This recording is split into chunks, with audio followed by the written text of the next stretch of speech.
What's up and welcome back to Interpreting the Stars, where today I'm bringing it back to my James Bond marathon of films with the 20th film release during the series' 40th anniversary, as well as being Pierce Brosnan's last. It's Die Another Day.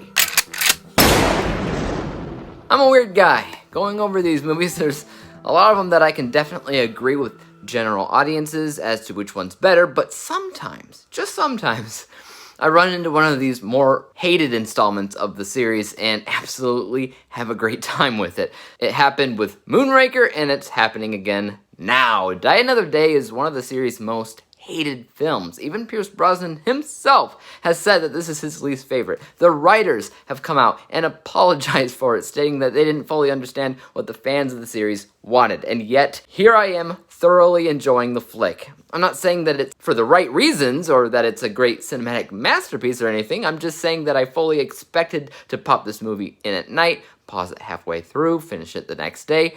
But I couldn't stop it. I had to keep watching.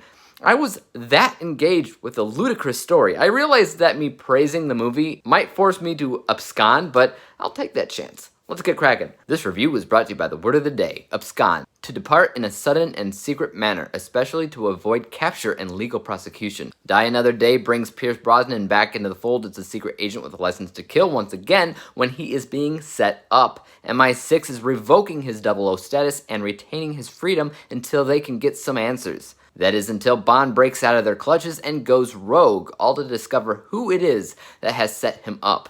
On his journey, he discovers a dastardly plot with a satellite in space that acts as a giant magnifying glass that can burn people down below like ants. We've seen Bond act rogue before, most recently probably in License to Kill, so the foundation of this story isn't entirely original, but it's not as, copy-paste as every other James Bond movie is, Whenever he does this, the film feels relatively fresh because it doesn't happen that often, and it also allows the character to become a little bit more real and human than what he typically is, which is basically an invulnerable superhero. On his own, Bond is weaker than what he would normally be, and his actions are carried out due to moral obligation, not what the job demands from him. And in this film, we get to see Pierce Brosnan in long, scraggly hair, a bushy beard after being captured and held captive by terrorists for more than a year. This was a really good introduction, which sets in stone the stakes that Bond faces. It also has one of the best opening Bond theme designs in the entire series. Having Madonna sing Die Another Day doesn't exactly sound like a James Bond song, but like Paul McCartney's Live and Let Die, it's instantly recognizable to this day. And that's something that consistently happens in this movie. Memorable things, memorable action set pieces, characters, gadgets. You'll remember the pale diamond-infused villain guy, Zhao. You'll remember the sword fight, the ice palace, the invisible car. You'll remember Halle Berry and Rosamund Pike as a couple of really strong Bond females that were absolutely vital to the direction of the plot. You'll remember the car chases on the ice. You have the end plot itself with the satellite, which again is absolutely bonkers and something over the top and taken straight out of the Coyote and Roadrunner cartoons, but it is different than what you would typically get from James Bond, which is, nukes, nukes, nukes, whatever, and world domination, even though this was ridiculous. I had a freaking great time with it. So where would I say that the film fails then? Honestly, I think a majority of the issues that comes down to is that it tried way too hard to be a 40th anniversary film, meaning it went out with a bang or a lot of bangs. There's a lot of explosions in this film, so many that you'd question if Michael Bay didn't direct it. Also, it has a ton of references to literally every James Bond movie up to this point, and if you're familiar with the series like I am, you'll be able to catch most of those references, if not all, and they're pretty cool. But if you're not familiar with those films, then most of them will fall on deaf ears, and you won't really understand why they're talking about this or talking about that, because it sometimes disrupts the natural flow of the film, which is never a good thing. Also, a lot of critics will point out the abundance of bad CGI. I wanted to touch base on that because a majority of the CGI in this film, I'm okay with. There's a couple of moments in the film where I'm like, oof.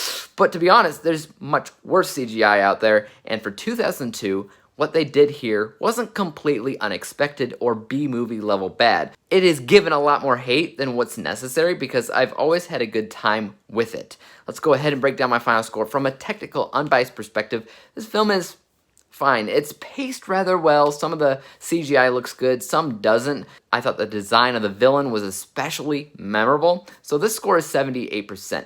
On the other hand, I think the movie is all about personal bias. It's either going to thoroughly entertain you or it's not. For me, luckily, I had a really great time with it, so my bias score is actually 90%. And when we average out the two scores together, we come to the final rating of 84%, 84 out of 100 possible stars, or a B letter grade. I know a lot of people will laugh me off the stage for this score, but I'm just saying, yes, it has some issues, and was one of the corniest, campiest, most ludicrous films in the entire bunch. But even so, I did have a good time with it, and consider it to be really entertaining. What about you, though? What are your thoughts on Die Another Day? Did you like it? Did you hate it? Where would you rank it as a Pierce Brosnan Bond film? And as for YouTube, you guys know what to do. Make sure to hit that like, subscribe button, and bell to be notified when I come out with my next review. And until then, peace out. Dave examines movies we just watch for fun. Davey is the expert. He is the #1 critic that I go to when I need a movie pick.